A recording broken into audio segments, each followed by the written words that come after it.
Roger. Lockie. Liam. Christine. Tristan. Jacinta. Joseph. Josh. Andy. Peter. Dean. And Bob.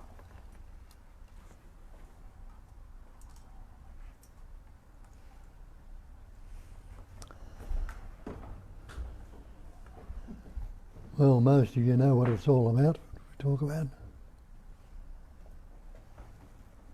Not anything new. Come from the ancient traditions of the different traditions that go in the world, mainly Advaita, the Hindu tradition, from there. We try to point out some of what they say.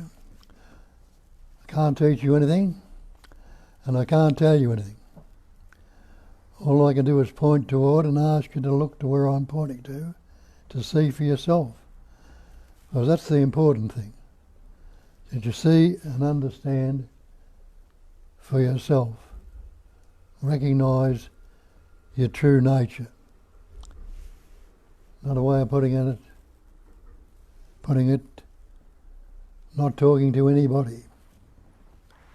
I'm not talking to any mind. I'm not talking to the body-mind identity that you believe yourself to be.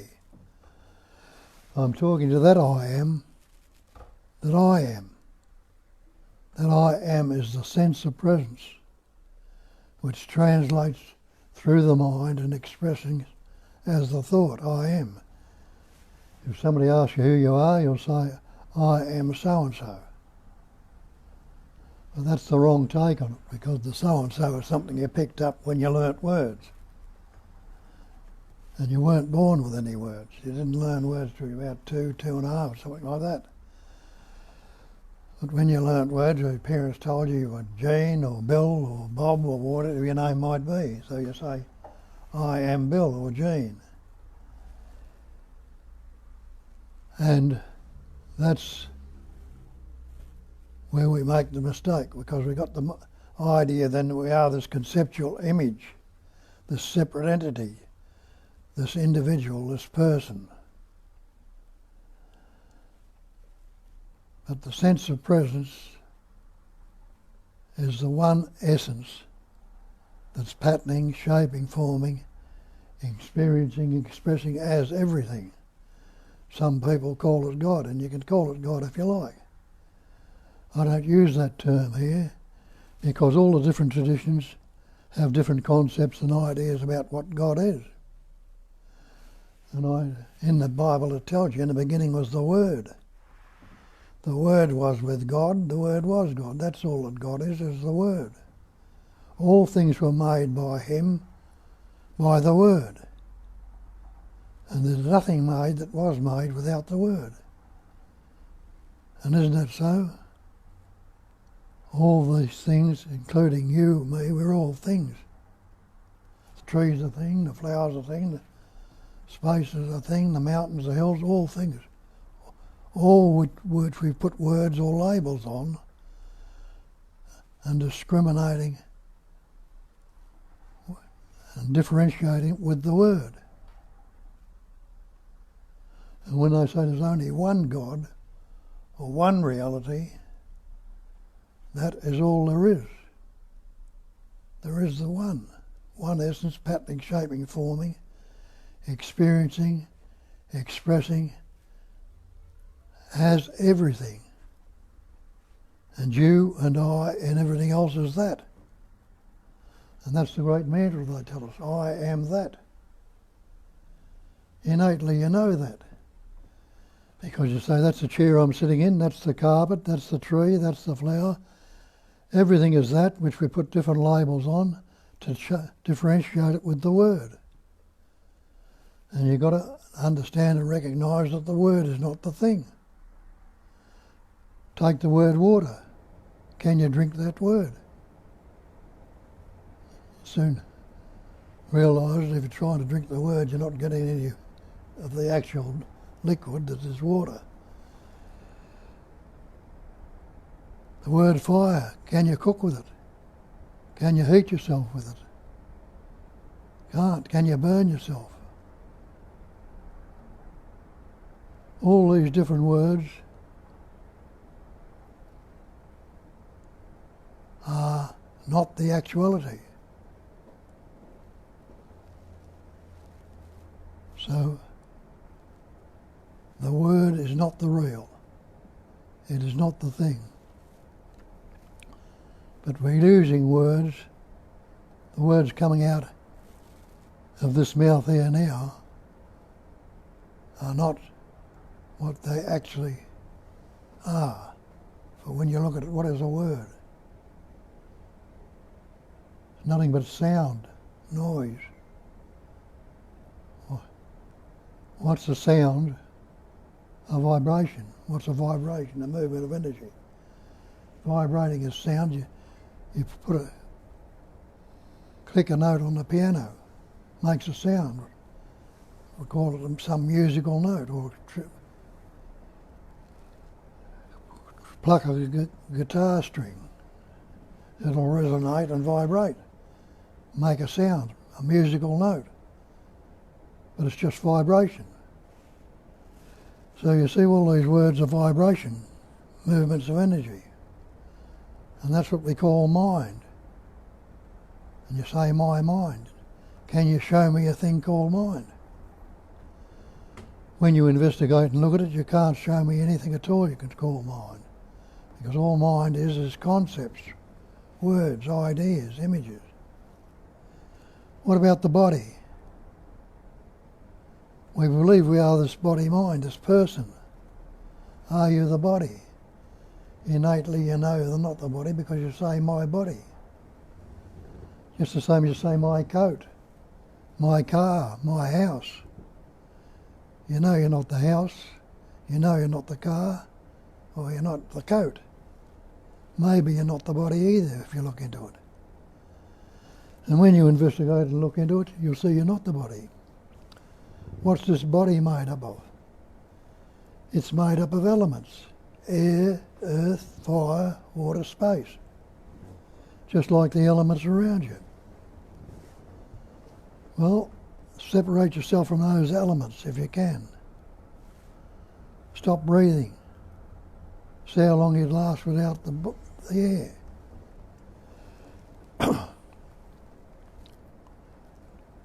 Stop the heart, stop beating. Without the heart beating, you're not going to last too long. Take the fire, the body temperature. Without that body temperature, you soon get hypothermia and die. Take the water out of your body.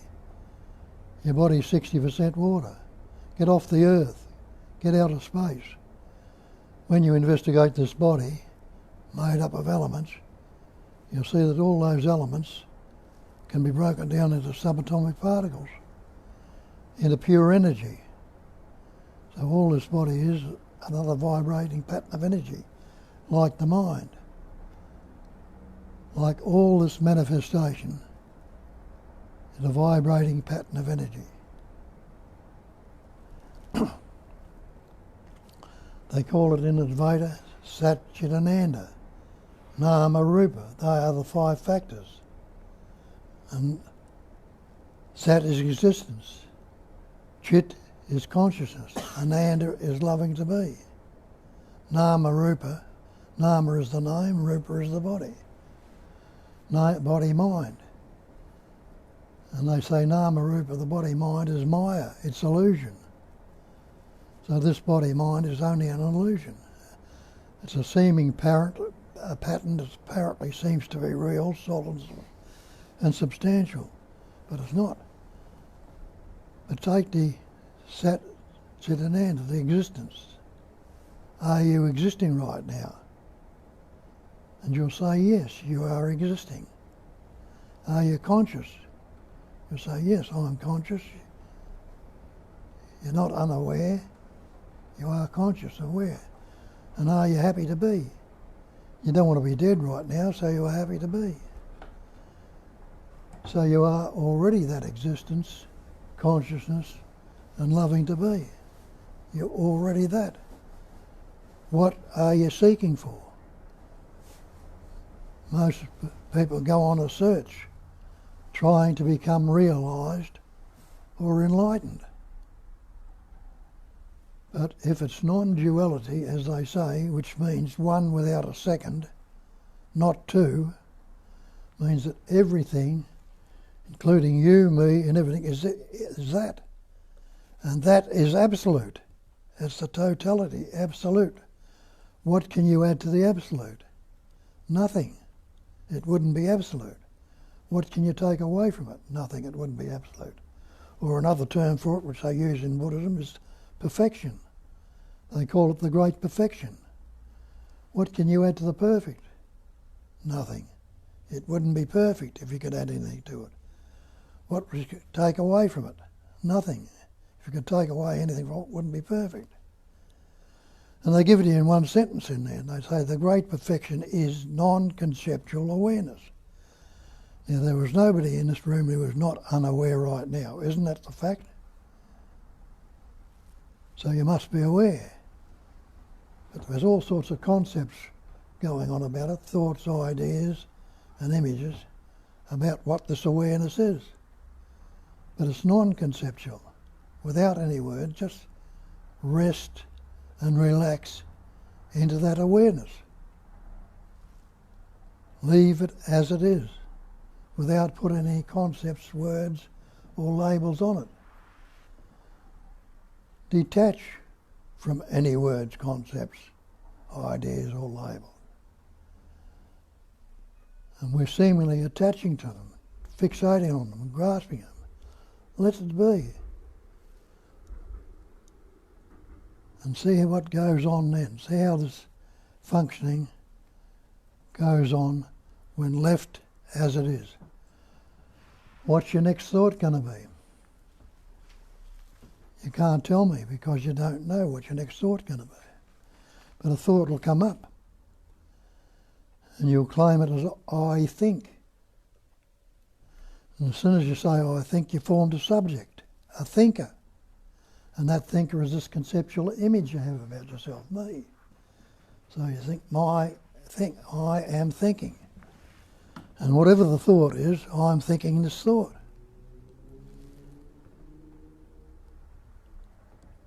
So now, what you've done, you've made it into duality, a subject, a thinker, and the thought. But can there be a thinker, the thought I think, without thinking? And can be the thought, I'm thinking this or thinking that, without thinking. There can't be a thinker without thinking, and there can't be the thought without thinking. And thinking, you don't know what your next thought's going to be. It's spontaneous. It came up of itself. That goes the same for the seeing, the hearing, the tasting, the touching, the smelling, the experiencing, the very living. Seeing is happening, and you say, I see. Now have a look at that. You're seeing through the eyes, but the eyes telling you I see. The thought I see comes up, but it's the eye is not telling you I see. The seeing is happening through the eye, and it's being translated by the thought I see. The same with the hearing, the tasting, the touching, the thinking, the smelling. So the ing, thinking, seeing, is something that's going on right now in its immediacy. When we divide it, that's what dualism is, dividing things. Instead of leaving it as the one essence, now it's divided, me and the other, you and me, this and that, high and low, thick and thin. So it's a conceptual separation. We're separating the inseparable and dividing the indivisible. And that's the cause of all our problems. Because when we got the idea of me, you got this separate entity, me, this person. Where does that idea or word person come from? Doesn't it come from the ancient Latin persona, the mask? So instead of saying me, Bob, the person, which is the mask, the conceptual image I've got, the thought up image. It's not your true nature. Your true nature is that pure intelligence energy, the godliness of you, the realisation that I am that essence. I am that life, which Christ told you a couple of thousand years ago when he said, I am the way, I am the truth, I am the life. People thought he was talking about himself and saying, oh, he's the way, he's the truth and the life. He wasn't. He was talking about that sense of presence that translates through the mind as the thought I am. He's claiming that I am, that concept is being said, translated as that thought. I am the way, I am the truth, and that's the way to it, through the recognition.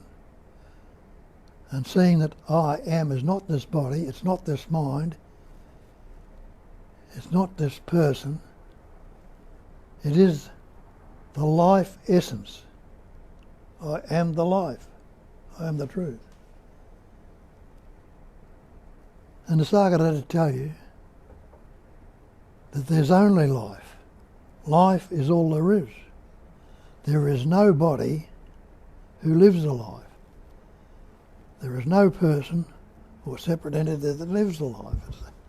It's a life that's forming, patterning, shaping, forming, expressing as that body and through that body.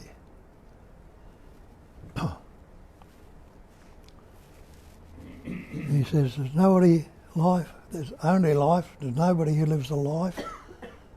Life lives on life, and that's so. And out of life, more life comes. Where did you come from? And you realise you came from the life of your parents. You came from out that life.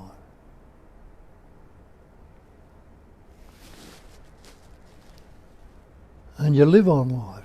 Your food and your vegetables have that life in them.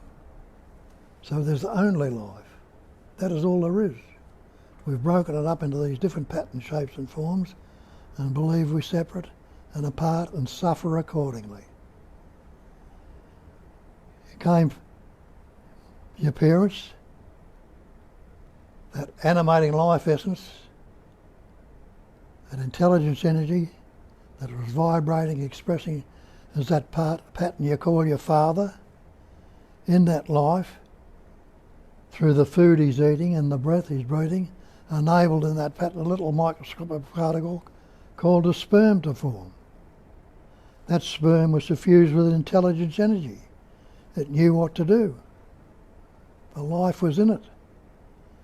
The same in your mother, the animating life essence in your mother, through the food she's eating and the breath enabled in that pattern, another microscopic particle, a cell called an egg or an ovum to form. That ovum was suffused with intelligence. It knew what to do. It attached itself to the wall of the uterus. And the sperm, knowing what to do, swam to the ovum, implying it was suffused with the life. It has the capacity of swimming. And it swam to the ovum. And it joined up with the ovum. They merged together. And in that intelligence energy in those two coming together, that cell doubled and redoubled for the little embryo, the little fetus, which became the little child and what you are today, that body-mind which has grown into that human pattern, human form, what we call the human pattern, shape and form. So you came out of life. The same as the food you're eating, it's coming out of life. And all the rest of it, all coming out of that life essence. And that life, as you know, is the sperm and the ovum is suffused with intelligence, energy, the activity of knowing. So is that body, suffused with that innate intelligence. And we learn words. How many words were you born with? You realise you weren't born with any words. That's why you can't remember your birth. People say, I'll remember my birth. But you can't. How could you? How could you remember your birth if you didn't have any words? How could you? You couldn't even say it without any words. And you didn't learn words till you were about 2.5, when the capacity of reasoning developed. And that capacity of reasoning hadn't developed. And with that capacity of reasoning comes about, and we learn words, and then the division comes about. And in that division, and you believe you are this person, there comes insecurity and vulnerability because you've separated yourself from the totality. You're isolated and insecure and vulnerable. And we keep learning words, and you go to school and you learn more words, and you start believing in the words. And you add these words: I am Bob, the Australian, the good fella, I'm unhappy, I'm fearful, I'm having a bad trot, I don't like this, I don't like that. All these concepts come up in words. And what did Shakespeare tell you 300 or 400 years ago? He told you there's nothing either good or bad, but thinking makes it so. And that's what we do. We think. And we think in the opposites: good, bad, pleasant, painful, happy, sad, loving, hating, positive, negative. Watch your mind and see how it functions. And you'll see it's always functioning in the interrelated opposites. Nisargadatta tells you the same thing, and he says nothing can trouble you, nothing at all can trouble you except your own imagination. Now have a look at that one. Break that word imagination down to imagine or imagine, and realise that that's what we're doing all the time. We're creating mental or conceptual images, taking them to be real and believing in the images, in the imagined, and creating our own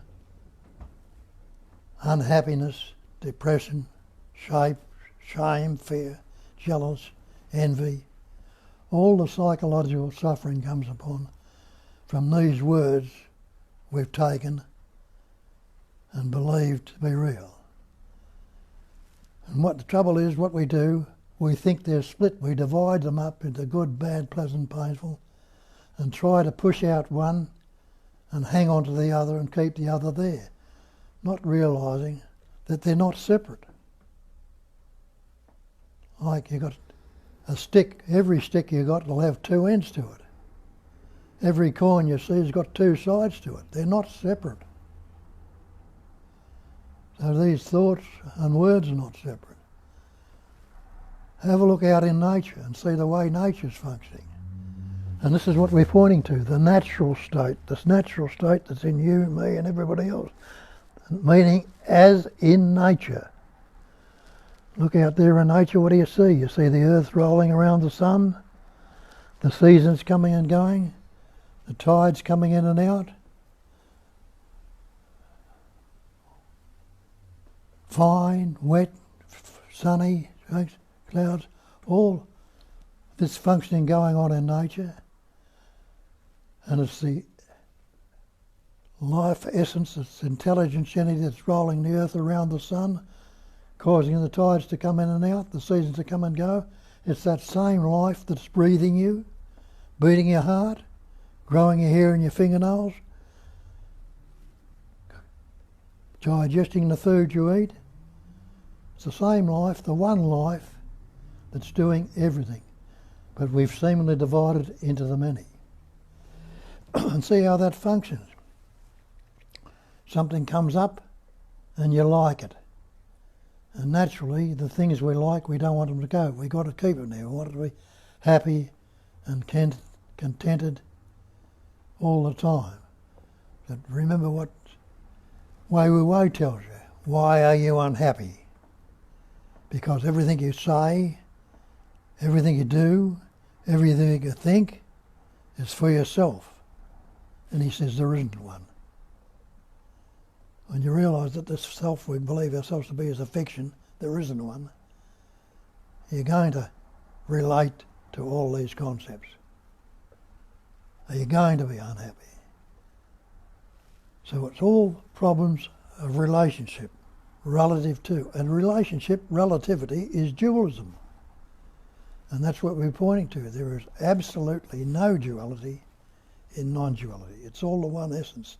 And you are that essence. That is what you are. That's all what you always were and always will be. It's a matter of recognising or resonating or registering it. You hear these words, some of them might resonate. You might say, that's true, that sounds real, because you already innately know it. But it's been obscured with all the chatters going on, and when you hear it fresh and new and in a different light, and the resonation was there, it's that innate intelligence and knowing that you are that's saying, this is the way, as it tells you in the scriptures.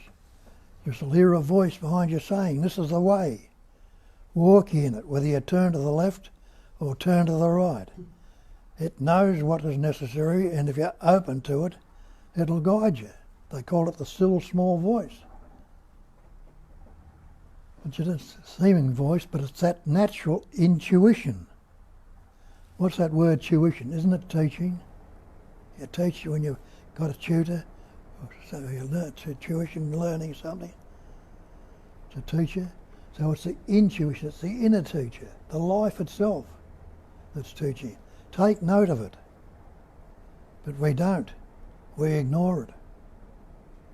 But listen to it, hear it, and cultivate it. It'll become more clear and more intense. And recognise and know the truth, and that's the old scripture saying, know the truth.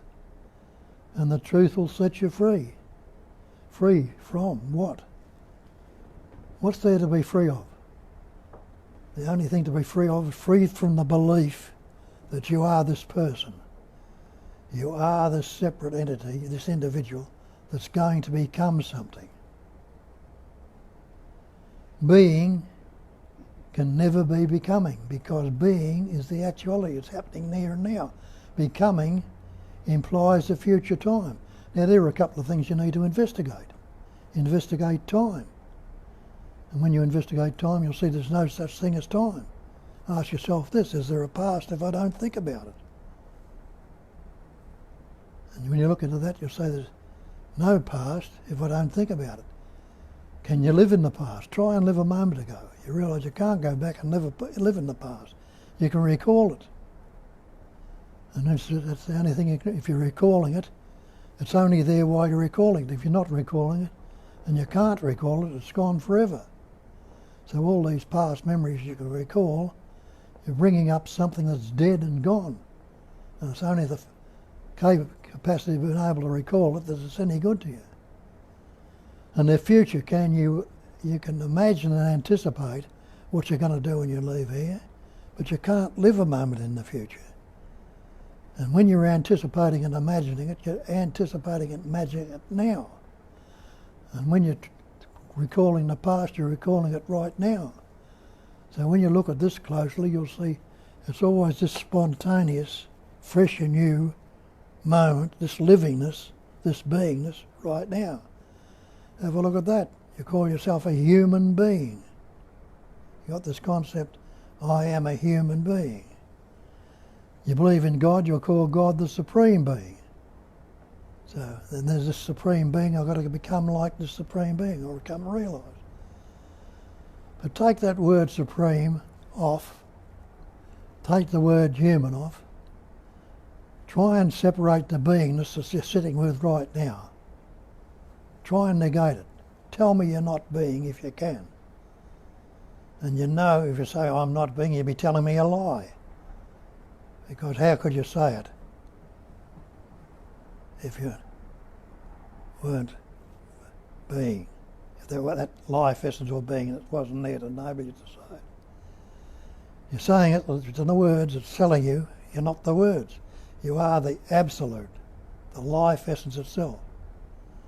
Take the life out of that body, what do you got? A corpse.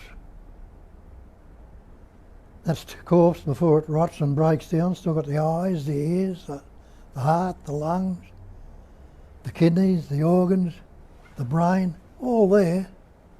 But what good are they to it without the life? They're not a bit of good at all without life. Just like your computer's a good analogy. It's an analogy, but it's a good one. You've got some amazing and wonderful information in the computer. Run the mouse over it or punch the keys, and you can get that information up on the screen. But if the power's not on, what are you going to get out of it? Nothing. So if the life is not in this body, what thoughts, feelings or emotion are you going to get out of it without the life? None. So what would that tell you? Are you the body? Are you the mind? No, that's like the instrument, the computer. It's been made, it's been formed for all this knowledge to express through. And that's what it is. It's the life itself that's using this pattern through thinking, feeling, tasting, touching, smelling to live. It's doing the livingness and expressing through this pattern. But you're not the body, you're not the mind, you are the very life itself. Something comes up and you like it.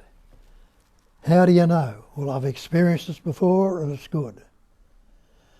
We don't want the good things to go, not realising that all these things are going to change, that this body is transient, it's changing right now, and the concepts, ideas and images are constantly changing.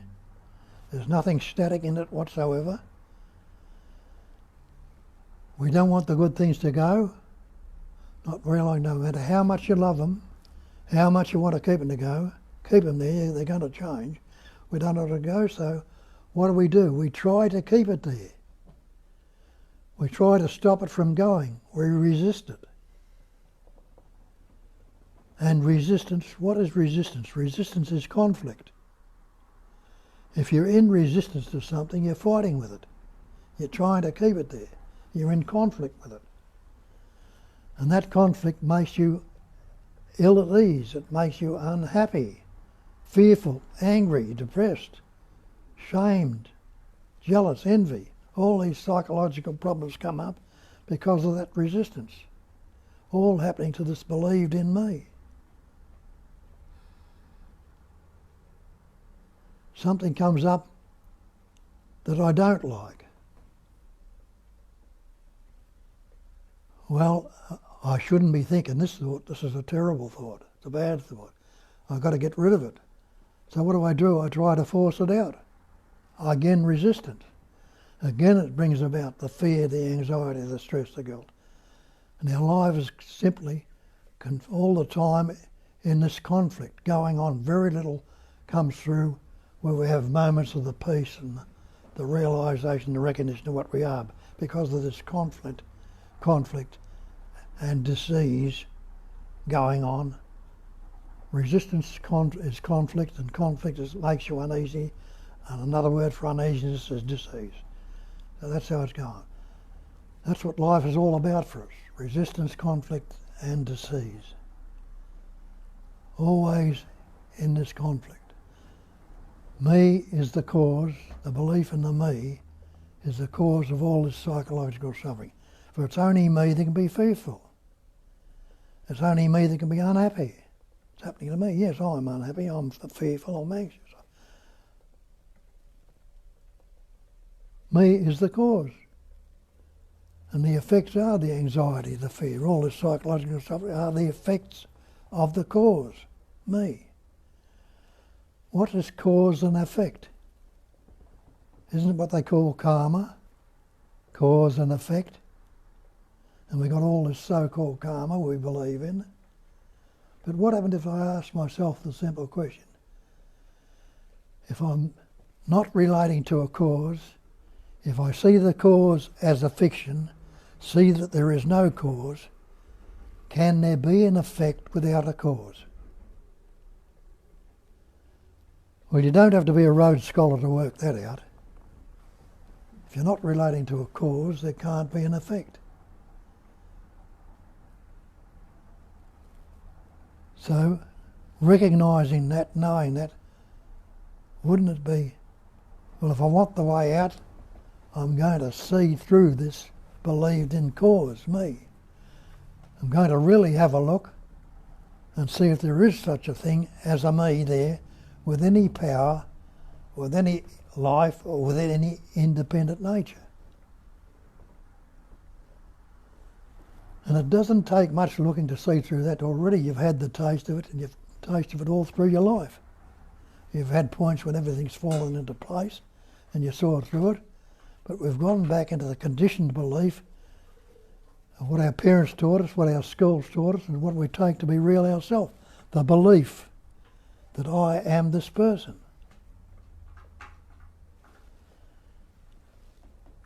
Continue to do it if you want, but break the habit. Break the habit of believing it. Question, have a look, test it out. And in that testing out, you'll recognise that this believed in me is a fiction. It doesn't exist. What I am, that sense of presence, the I amness, is a sense of presence. It's not the thought I am, but it translates as the thought. That sense of presence is the really knowing, the real knowing that you are. You are present. And there is an awareness of that presence, a knowingness of it. You are that awareness of presence, the pure being, the pure knowing, and the pure loving to be. That's what we point to. That's what you need to look at. If you've got any questions or any doubts, some of you here have had taste of it, some of you recognise it, have got a good glimpse of it, and might be able to put it into different words than what I'm putting it. It might be easier for you to grasp. But if you've got any questions, you've got any doubts, don't hesitate to ask them. Because it's no use. And if you don't like it and don't know it, well, you don't have to come back, do you? So it's up to you where to go. So get into it. Kat will tell you a little bit more.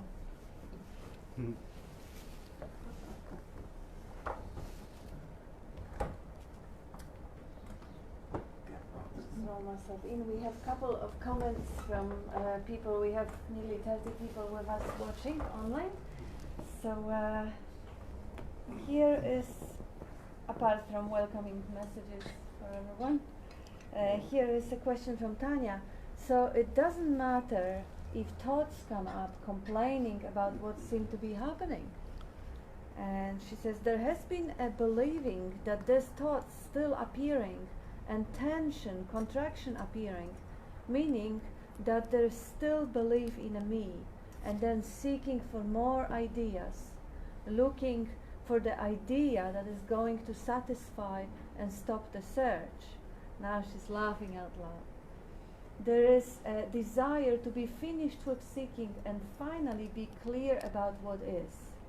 There is a question here, but I'm not sure what it is, and I'm not sure what needs to be looked at and what is being looked at for besides peace. Can you say something about this? Well, as you said in the first place, it doesn't matter. Matter is something that's solidified. Spirit and matter, they divided, but they're not divided. Spirit is essence, the natural life essence and the pure beingness. But when it solidifies, becomes solid, becomes material. Just like you got liquid, water will become ice, become matter, something solid. When thoughts matter, they become a problem. But detach from, we're not really attached to them, but we think we are. Just detach. Let it be. Don't fixate it and don't make it matter by fixating on it. Leave it as it is and it'll move on by itself. Yeah, beautiful. And that's actually what Tanya highlighted that because the thoughts are appearing and because they cause some sort of response in the body, some tension in the body, she was wondering whether there is another thought that can stop those thoughts. She says the idea that would satisfy the search and stop it. And here she says LOL, she's laughing. Like, how can the thought pacify the thoughts? Yeah. It's just Realise we're not really attached to anything. Life is moving on. People come, people go, jobs arise and change. Everything is constantly changing and transient. yeah. We fixate on try and keep it there, we get into a lot of trouble. And also, sometimes it's not the way that the thought comes and steers the body and creates the response in the body. Sometimes the energetic reaction movement is there in the body, and the thought comes and justify it. For example, there was a raw energy of anger, let's say, at some point in this body. And now the thought, the narrative comes, oh, because of that, this is him, he made me angry. But the truth is, the energy here moving, there may be anything, there may be a weather, hormone, diet, whatever. And as we know from famous Libet experiment, the mind comes and claims it half a second roughly later. The impulse comes first. If you look at the little babies, they don't really have thoughts yet.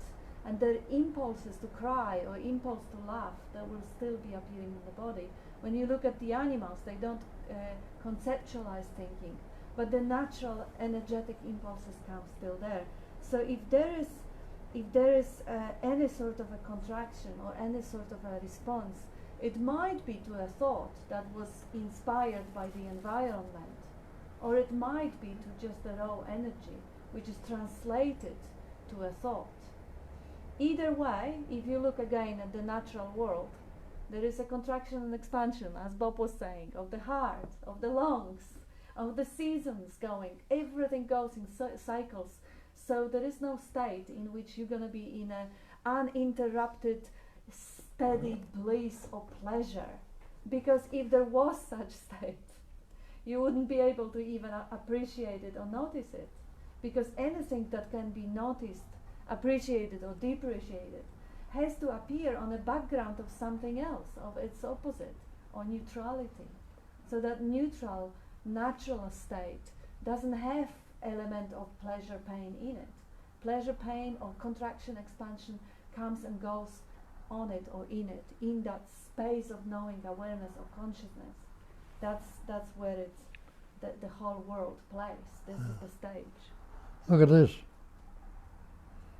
I'm not attached to it. If I'm attached to it and try and stop it, it'll get worse. Leave it as it is and it rests. Yes, please. Oh. Do I need it? Yes. The people online. Oh, for online, yes. My son, my other son, I can't has a... Just hang on a minute. I can't hear you. Yeah, Sorry, Bob. Sorry.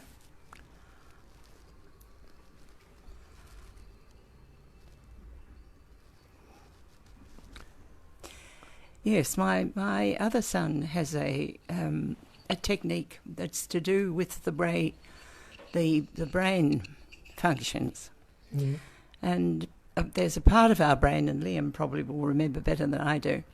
There's a part of our brain that generates feelings, and they come continuously, and they come much faster than thoughts, because thoughts, you will know this, thoughts come from the, the cerebral, the higher functions of the brain. They require more neurons to trigger and all the rest of it, so they're slower. But we feel, for instance, sad, and we think that we are sad. But in fact, it's just the brain telling us that. And so if I remember my son did something with me when we were in Japan. He said, "Mum, what do you feel?" I said, "I feel sad." He said, and now what do you feel? I said, I feel sad.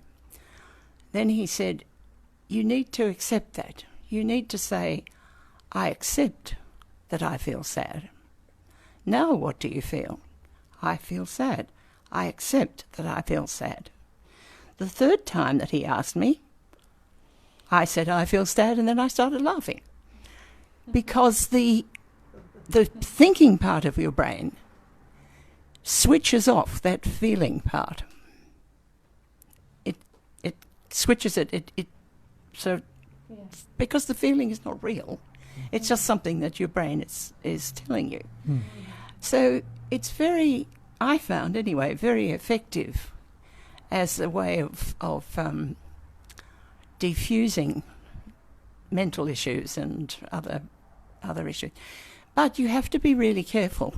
You have to keep it very simple, the basic 4 or 5 feelings only.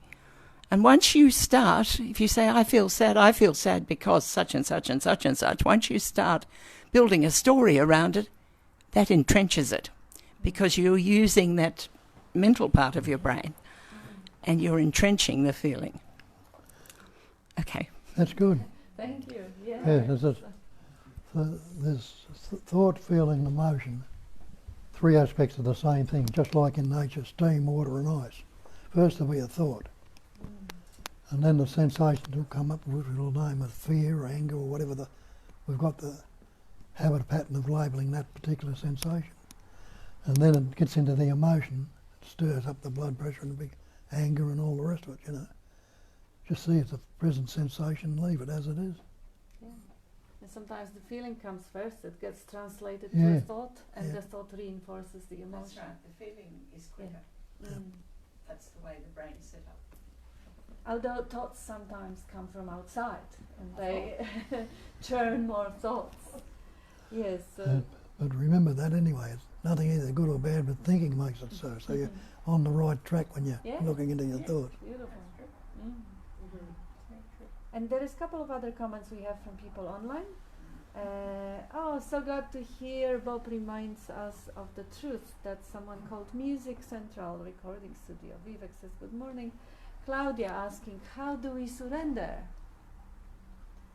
And Byron answering, by resisting more. Which is not a bad answer, really, if you think about it, because there is no we to surrender. Surrendering is kind of like an act of grace, or is a happening sometimes through overload of the resistance.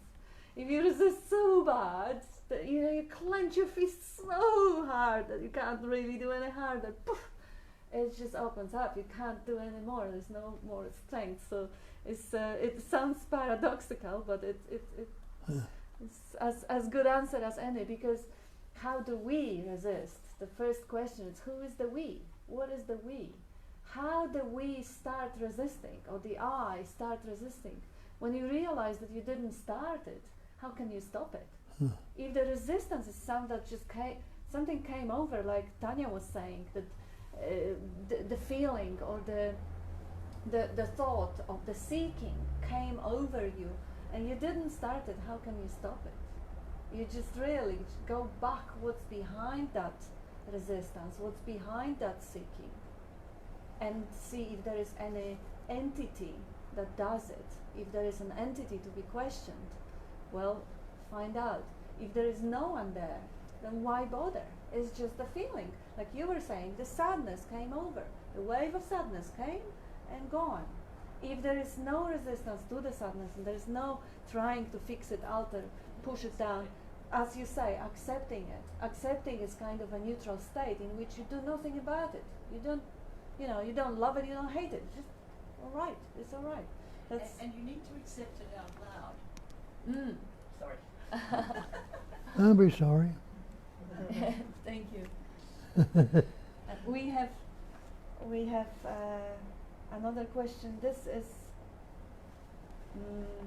from Amarnath, answering to Tanya. Living at zero complaint thoughts levels, there is no next. We are already that nothing to be done or thought or become. See the desirer mechanism of desire. We are separating ourselves from the truth continuously, which is impossible. Truth is not effort, it comes by dispassionate understanding and clear vision. Clarity and cloudiness is the I am, we are prior to the I am. Attachment, mind is an illusion. Illusion can not clear illusion. Source can clear it as its absence, that's the fun. And Ram says, reality is that which never changes. Recognize the unchanging essence inherent in all changing phenomena, thoughts, feelings, emotions. Nothing is static. Yeah. And Tanya says, thank you, Bob and Kat. Listening to you, Bob, what I get from what you said is there is no need to take the thoughts or energy contraction seriously. Nothing to do about it. Leave it as it is, and it will pass, not affecting the being you are. Brilliant. Yeah, beautifully said. That's what Bob was saying. It doesn't matter. And Amarnath says, surrendering is the finding phantomness of surrenderer. Nothing is mine or imagined I to surrender. Self-inquiry and surrender are two sides of the same coin I. Yeah. And Julia, British Julia says, I have nothing to say, and a big laugh, and she says, Bob and Kat look great, and a heart. And that's for the comments for now. So anyone would I say there's nothing, if you realise there's nothing to surrender, you're not attached to it. Yeah. Yeah. There's no I to surrender. Easy. Anyone? Yes.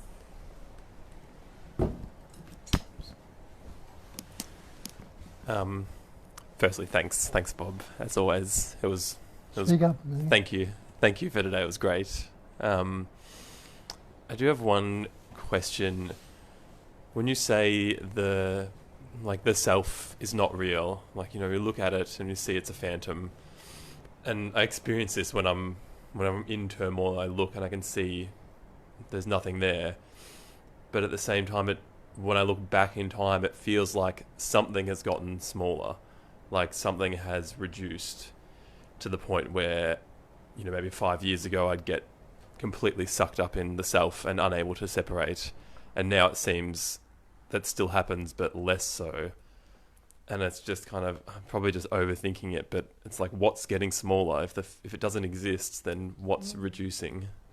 Well, the belief in it is not as strong. It's coming up and, not still recognising it as something there, See it, keep seeing it, and you should be happy about that. It's reducing. But that's a great question. And every time you recognise it, it's going away and get less, So it's the belief or the attachment to nothing. Like when you believe in Santa Claus, when you believe in Father Christmas, or when you believe in diet, particular religion, anything, the more invested you are, the more fanatical you are about it. When you are less invested, then of course less attention goes there. And this selfing is a program, it's a software.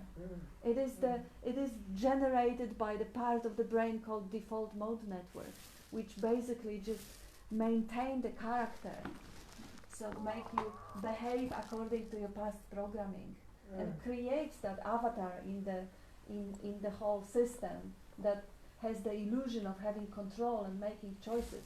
That software, when it is believed, and it becomes present, real experience. When it is disbelieved, it still works. It still runs. There is still a behavior of a character that is kind of within the personality pattern. But when it isn't believed, it doesn't really matter. So the I, the me character, it may be arising. I heard of some people saying, oh, the me has arisen. I don't really know what to make of it, but some people have the very intense and strong feeling that the me is still there and it arises and it falls away. what is that me? Probably a part of the software or some sort of an imagined character, costume. If the me doesn't arise because the concept has gone, there's still behavior within the character. If it isn't believed, it will still behave, it will still have the same preferences for the food and music and stuff like this. But if it's not believed, It's just the pure functioning. it's the pure functioning, yeah. Thank you. I was just going to say, I love the analogy of the backpack. We start off with this big me, which is like, a big rock in our backpack. And, as time goes on, if we're walking up a hill, those references to the big rock or the big me become less fulfilling. So we're more attracted to that presence, less attracted to referring to the pattern of me. And so you could see yourself walking up the hill with a backpack, and all of a sudden it's lighter, and it gets lighter and lighter and lighter, but it's still there. You can see the action figure or the me doing its thing, and you can see how perhaps using the memory in the past, which doesn't really exist, but utilising the memory, you can see how in the past there was a big hoo-ha going on, and now there isn't. So to me that's fantastic, because you see, okay, there's the pattern, but it's like there it is. Whereas in the past you would be, in bondage to it. You would be, walking up the hill with this big rock, and it would take maybe a week to get over something, And now it's like, just chuck those rocks out of the backpack, and you're travelling lighter. Mm. Yeah, beautiful, beautiful stuff.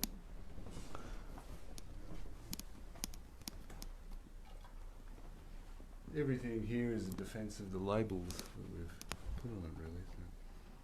It's like the sense of self is a self-perpetuating, self-referencing device which seems to exist, but it only exists in the operation of it, doesn't it? It only exists in the reference to it. It's like your notion, the question you posed is that this thing must have value or must be real in some way if it's still there. Right? Is that correct? If you can notice it reducing, there seems to be some reality. Yeah, that's right. What's reducing? Yeah, it seems to be something there, but it's only seems to be there still because you reference it in a certain way. You go back and you think about it. Everything we think about is made manifest as something which seems to be real, and then we're often running trying to defend it because it's inherently part of our identity, isn't it? As a separate self-constructed identity. But of course none of this is real, none of this takes place at all. The mind, if you like, is completely abstract in truth. It just is. That'll do. Joseph, did you want? Yeah, I was just.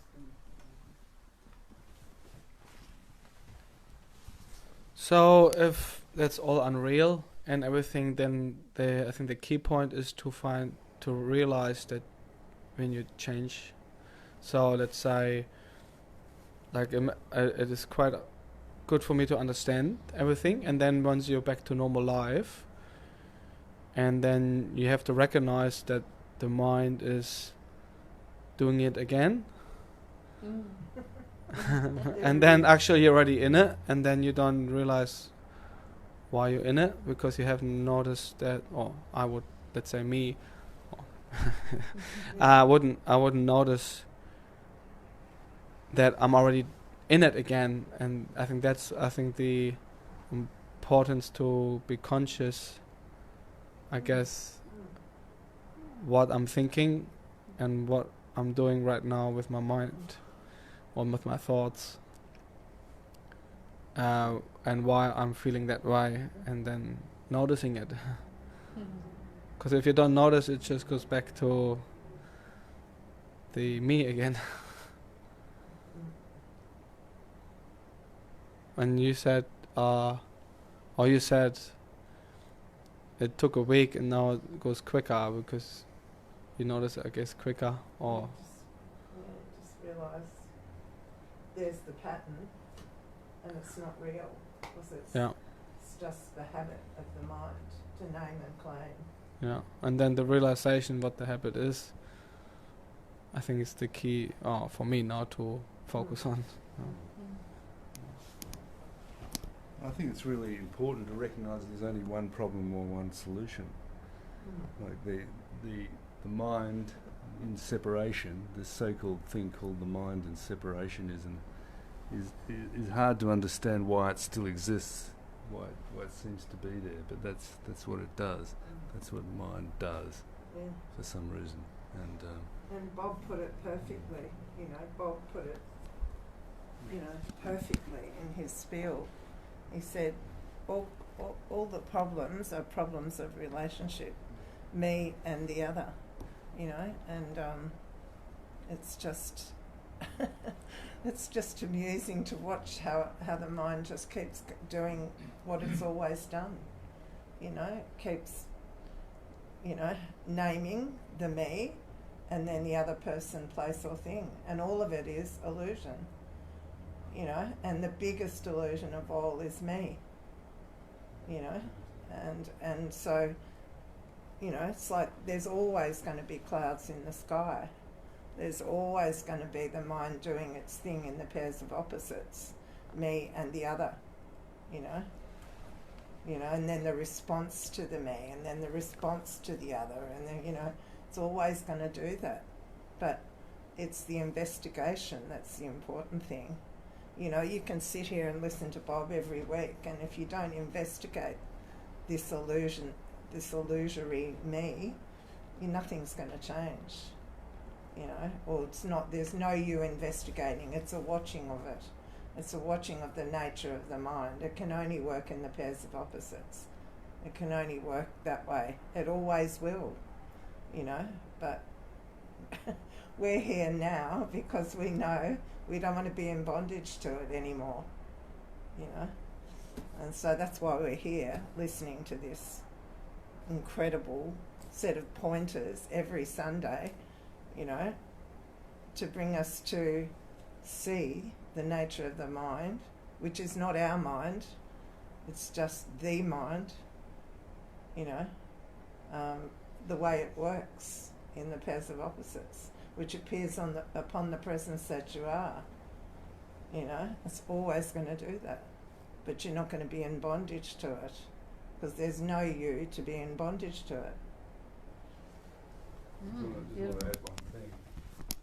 That the way the mind functions is that it creates a terrain of emotions, high and low and important and unimportant, which therefore is totally confusing. It creates a separate universe, if you like, a dual universe running alongside the real universe, which is completely and utterly one thing, and from which it springs, in fact. The phenomenal world of manifestation springs from the unphenomenal world, so it's all much the same thing. It is, in fact, the same thing. It is that and only that. But in separation, the mind is dedicated to making it complicated, as much as complicated as possible, in fact. And there is only one problem, one solution. That is, it isn't complicated. It's simple. It's so extremely simple. We don't really have anything else to talk about. Once we hear that there's only that and that's it, we're done. We're gone. Once you hear that, everything else is just floppery. It's just mental masturbation. Some are better at it than others. Yeah, I want to ask, why have we left our house of I am that and come all the way, such a long way, taking birth, death, all this samsara, and then now got lost in it, and then trying to find our way back. Why did we take that? Why did we come out of the house Who of wants I to am know? that? Who wants to know? Who's asking the question? Also, there are quite a few assumptions there. Did you want to address that, Bob? Would you like to answer the question? Why would we take thousands of lives and deaths and incarnations and reincarnations and go to samsara? We could have just stayed there. We could have just stayed there, yeah. I think Well, reincarnation have is a you- bad idea. Have you ever really left it? Are you unaware right now? I am aware. Yeah, you are that presence awareness. So it's seemingly obscured by the concepts. And those concepts, obscuring concepts, are time. Yeah. That there was past lives, there were future lives. They all imaginary. They only exist when you think about it. The moment there is no thinking, there is no yesterday. There is no 1,000 years ago. There's no past lives. This is how that life essence, that oneness,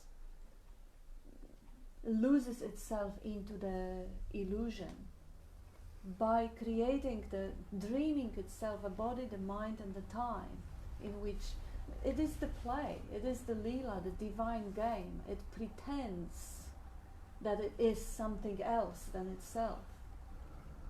It didn't do it for any particular reason. One could say that. Why did we do this? Why did we go lost? Like, you know, the prodigal son who left the father and squandered all his wealth and then came back to the father and started appreciating the... there's a lot of stories that answer the question why. But did it really happen? Did the essence really left or really got lost or incarnated or reincarnated? Or is it just the thought in the mind that creates that whole illusion? That's right. Of traveling through time? Of course it is. As Nisargadatta puts it, you're dreaming a dream you call the world. He says, stop looking for ways out. The dream's not your concern. Your concern is you love one part of the dream and not the other. He says, love all of it or none of it. So when we started to dream, we've believed in this waking dream and think it's real. When you investigate, you see it, that's all it ever was, a dream. Only appears to be so. They call it a phenomenal manifestation. The definition of phenomena is that which appears to be. All this is appearance only. So, and I kind of understand, you know, your question, you know, now, because, you know, it's exhausting, isn't it? I mean, you know, why have we gone this great, big, huge, enormous, to come home to the place we never left? You know, and so I didn't mean to simplify it by saying, you know, who wants to know, but really who wants to know. Have a look at who really wants to know, you know, why we did that, you know, and that's just... And did we really do it? And did we really do it? Yeah, that's right. You know, so... And is the terrain of the world so great that we cannot overcome it? You know, no, you can overcome it in a moment, simply by returning with your mind. Oh, bang! I am that. I'm not this that is seemingly so complicated that I have to do all these steps to overcome it. That's just a creation, like another creation of the mind. Mind makes it, or seemingly makes it, the terrain so complicated that it justifies staying there and not leaving, not going home. It does not. This problem, I've got cancer, I'm dying, I'm cast out, I'm abandoned, all of this stuff. All of these are just elements of complication or the creation of a terrain which makes it thereby sacrosanct and unable to be touched, which is all bullshit. course. Has been. In an instant we can. It's in an instant. It's gone. Do you want to say something? Yeah. We're all talking about this mind, but can anybody show me a thing called mind? Have a look. Is there such a thing as mind? There's no such thing as mind apart from thought. And if mind is thought, which particular thought are you? Which particular thought is it? And there's non-conceptual awareness. Awareness without any thoughts, without any thoughts. And you can't tell me what awareness is either. But you can't only put it negatively. Is anybody unaware right now? So you must be aware. Doesn't matter what's seemingly happened or what might happen. Just in this present moment, you're not unaware. And that is absolute. Can't add anything to it, can't take anything away from it.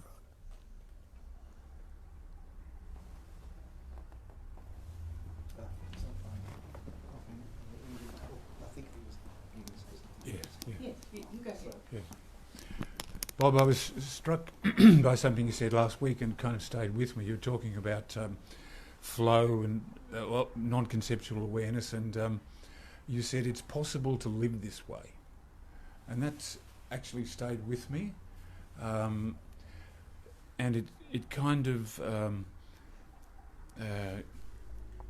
gives us confidence that you don't have to stop every couple of seconds and locate yourself. You know, where am I now and what did I just think? So the sense of the real possibility of living in flow is really helpful. Yes. I had an attack of vertigo this week, and part of my idea about living in the flow is kind of falling backwards through space, if you know, like that, which is a little disconcerting, I must say. But the idea that this is, well, in your, in the way you frame it up, it's not only possible, but it's primary. Yes. But just there's something caught, and it's been working at me ever since. So appreciate it. Yeah. Recognising it, no, it's good. That's good. Sorry, Bob. I say, in cognising it or knowing it, that is good. It's yours. Yeah, it resonated, and also the important thing is, rather than locating yourself and just constantly keeping the guard, being an SS soldier, oh, where am I? What's the top? It is the opposite. It is the relaxing into the natural sort of flow. There it is. I have a different question. When I was listening to you before talking about life, I was wondering, is there a difference between life and energy? Not really. No. Whatever label you put on it, there's still only the life or energy there, isn't it? Yeah, but thank you for the question, because it often clarifies for other people. Yeah. We had people who were kind of looking for a difference. What's the difference between God and awareness?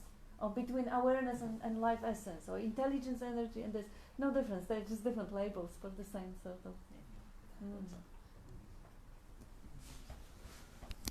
I think when you look at life and when you look at energy, they both have an inherent isness about them, don't they?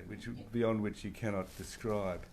It's like everything, both life and energy are both explicable in relative terms, according to relative to something else, relative to this, relative to Well, that. if you think of the way the brain functions, or the organism functions, it's all got to do with energy. Yeah.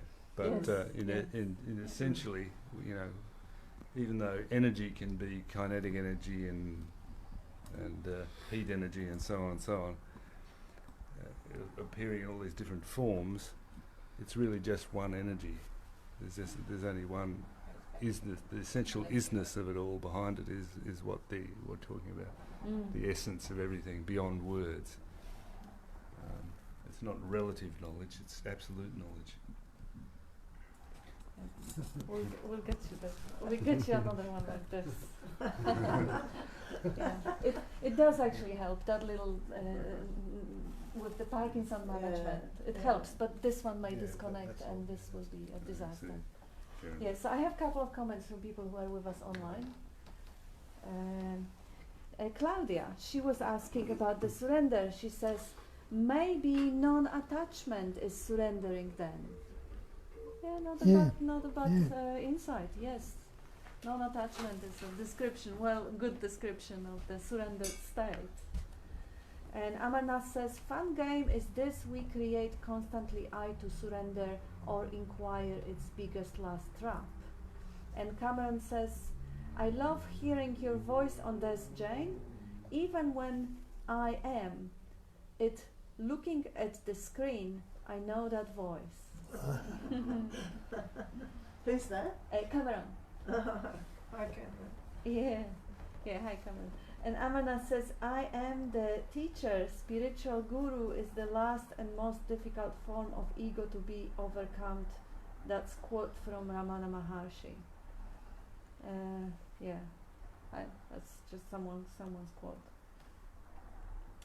We want to make past as present, that's the fun game of mind, knowingly that past, future, present are illusions, timeless acting as time, movement, mind is motion, me includes time, space and person, cause, investigate the investigator, me, boo. But mind is never interested in me. And Tanya, thoughts working in a pair of opposites, the mind doing what it does spontaneously, does not mean there is a me here. Thank you, Jane and Peter. And thanks, Peter. Amarnath says, we ourselves are talking with ourselves as universe, seeing I as I and you this that. And Ram, Bob gives a great answer to that question in the first page of his book, What's Wrong with Right Now, if you don't think about it. Highly recommended this book to everyone, as well as quite a few other books. If you go to Bob's website, www.sailorBobAdamson.com, there is few books with links where that particular book as well, you can just follow the link and get to Amazon and get it. And there are other books too. And Martin says, I am that, not even that. And that's perfect, because yes, the assertion that there is something to be or become is already said too much. Even when we say it is one without the other, we add on the same breath, not even one. Because you can't, just like energy, you can't say that it is or that it isn't. You know, when you switch off the light, is the energy there or it isn't there?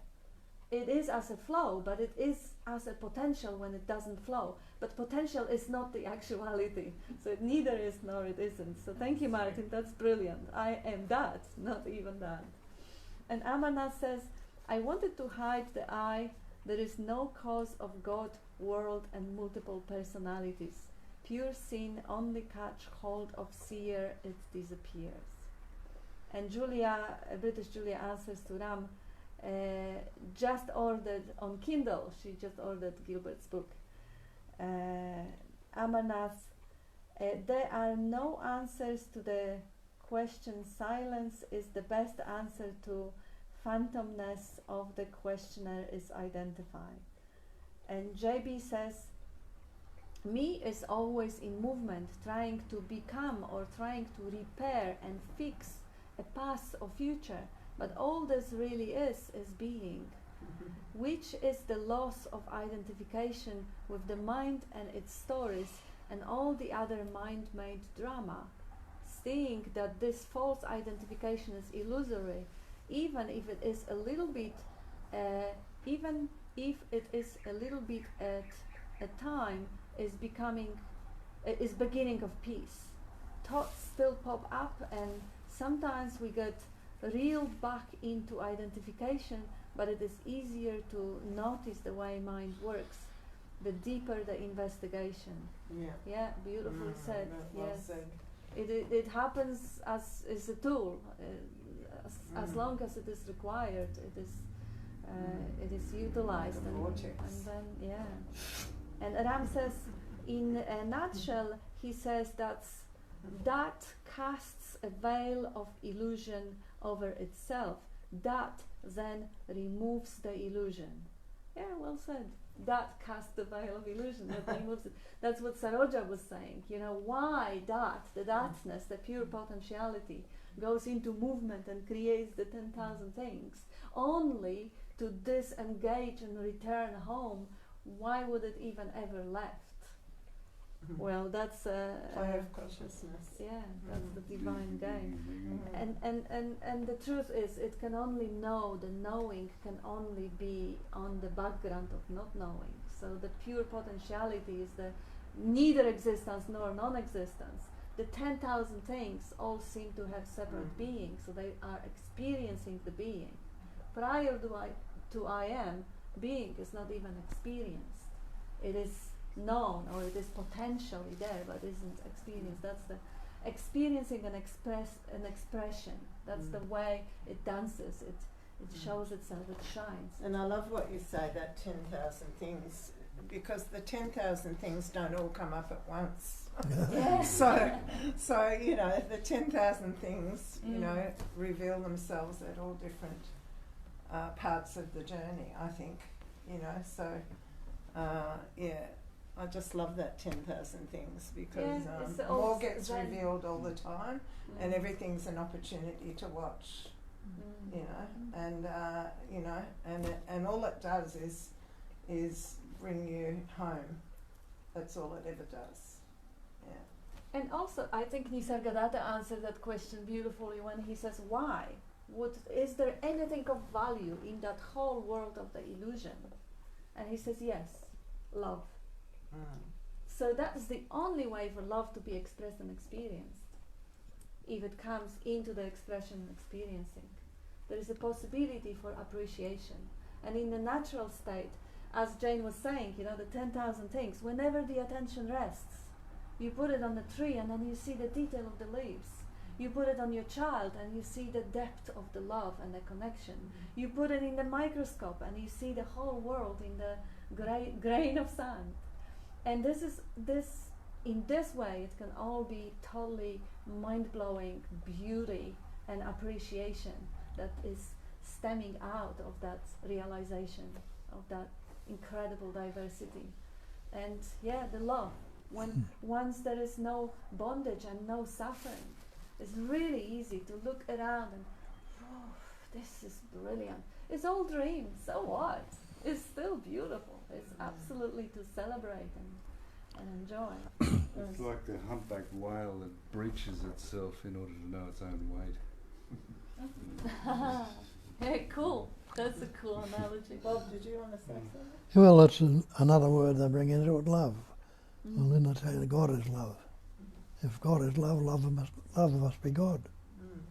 So to that, if you've got any love there, that's the godliness in you coming out. Beautiful. Godliness, yeah.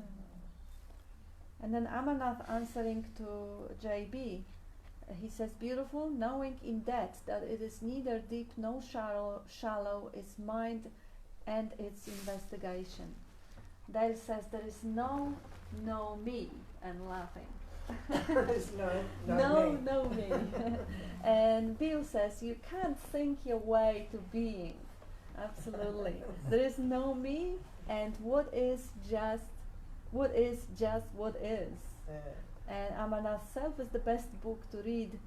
Thoughts and waking dream deep sleep are its pages. Dharma is this. This is a good analogy, by the way, the book, you know, the life, I heard it before, being, you know, like you are the book. Look at the cover, look at the inside, and just get to know it, read it, be curious about it, be interested about it. See what sort of values are there in the book. And if you have any sort of a movement, if you are inspired, like Jacinta is doing the course, the inspiring people to perhaps work on those values and really bring them up. And that's a cute, sweet way of the Maya dancing. And Amarnath says also, drama is this: we wanted to dissolve the I by inquiry or surrender, but it expanded to the infinite and it itself disappeared. And Claudia says, love for the truth itself is the way to being. Yeah, that's beautiful. Yeah, can't go wrong with love. That's called so-called bhakti paths, but it's just a label, because the being itself is love. That's how love plays out, because the movement, this is the energy actualized. When the energy is only a potential, there is nothing. When the energy flows, there is light, there is love, there is movement. So, yes, the love is for the truth, is the way to being. The love and the truth and the being are one in essence. And that's it for the online contribution. So back to you, anyone?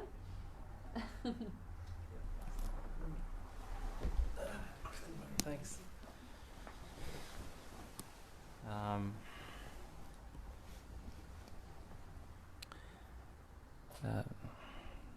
Yeah, just today sitting here, I was feeling very like knotty, I'd say, like very contracted, and thinking, how do you sort of deal with this or something like that? I can try and accept it, but it's still there. You just want it to go away, I guess, is the issue, and that's resistance. So then it comes back stronger and stronger. You're feeding it more, I guess. Yeah, and then I just sort of thought a bit about what Bob was saying and how, like, who is actually feeling this, and so that kind of made it dissipate, because it didn't have anything to bounce against, maybe, or something like that. And then I was thinking a little bit about, I think it's from one of the books I read or heard, that sort of saying that everything it's kind of like all of existence is like gold, and it's all different forms, so I sort of thought about that a little bit, and just even the resistance itself is resistance, is painful, but is also gold together. So that was kind of interesting to and I don't know, not really in control of it at all, so I'd probably just give up there. But that was what was occurring today for me. So, yeah. Beautiful insight. Joseph, next to you. Oh, sorry. Yeah. I was just interesting with the resistance, what you said, and I remember in the past I had, and then when you say resistance is disease, and I don't know, since I came to Australia, which was 10 years ago, and then once I got here, a year later, I had boils on my skin, and I had it for a long time. And of course there's a medical term for that, and so on and so on. And then after a while I realized I can't go that medical path, because it will just come back and so on. So I went to a kinesiologist, and he looked into that, and he said, balls resistance. And then I came up with a story for my dad, because he was resisting politically, I say, for basically his whole life, and I grew up in that environment. And then I just realized that, imagining, resisting, don't want to let it be, or leave it as it is. And did they go away? Yeah, so but eventually it went away. I'm not sure why and so on, but I had it for 5 years. It was pretty horrible. Like, yeah. I had open wounds like this, just like sounds like monkeypox. Yeah, so it's like, in medical terms it would be staph infection, moldy. Yeah, so, but it's a moldy-resistant thing as well. So it's like, and I know that resistance was a topic for my dad's whole life, basically, in political terms, and he was very outgoing, and I was probably more ingoing. And it sort of manifested itself. I think so. I haven't really got my head too much around it, but I find it quite interesting how the term says resistance is disease, and in the kinesiology terms, they say the same thing basically, and you brought it up there as well. And just the thought itself says, okay, I'm not let it how it is. I want to change it, or I'm holding on to the image. What would be a better society or life or my life or whatever that thought is, rather than just let it be. So yeah, okay, that was interesting. Yeah. Andy, did you want to say something? Go on. It was interesting before hearing you say the term default mode network, because the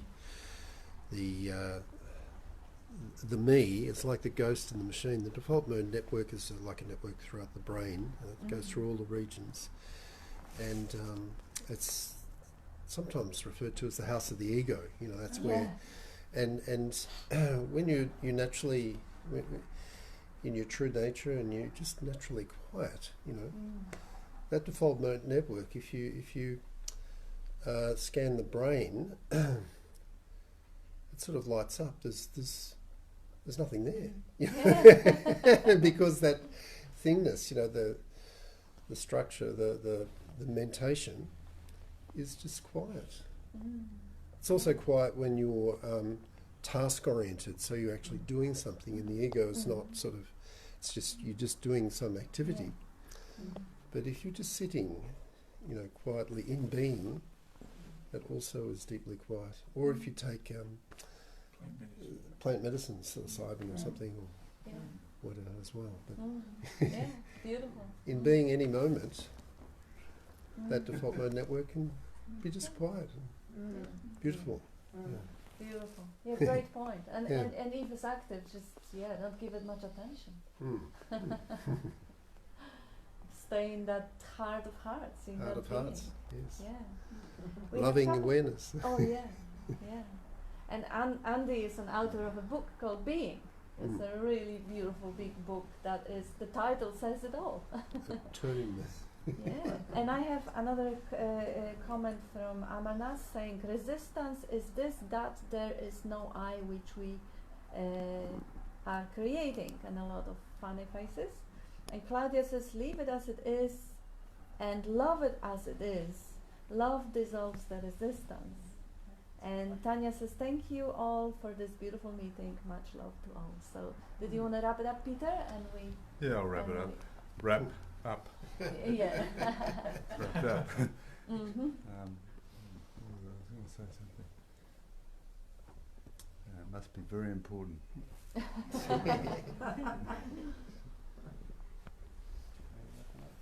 Yeah, Dean, wrap it up. No, I don't want you to wrap it up. I want to think Oh, about what I we want to want say. it. We want it. Come on, Dean. Say something. There you go, Dina. Wrap it up. I was just looking at all these topics, you know, and all this surrender and resistance and progression and being more aware and flow and default mode networks, and I was just looking at, no, they're all everything is, and the house, you know, the leaving the house, and all these topics are just fantastic, and like, and they're all contained in this book, right? It's his book, and this book has infinite arrays and displays. It contains dinosaurs, it contains aliens, it contains super consciousness, and it's, the book itself is just incredible because everything is within it, and the book's like made of love, and it's just filled with all these infinite there's no beginning and end to the book, but it seems like there's a book, and when you see it all as a book, it's like, wow, it's like fantastic, and so thank you, and everyone. You're not in it. And thank you. Yeah, because I never have been. No. That's the best part of it all. And yeah. So thank you. That's a brilliant wrap up. Yeah, perfect. And thank you, everyone. Thank you. Thank you.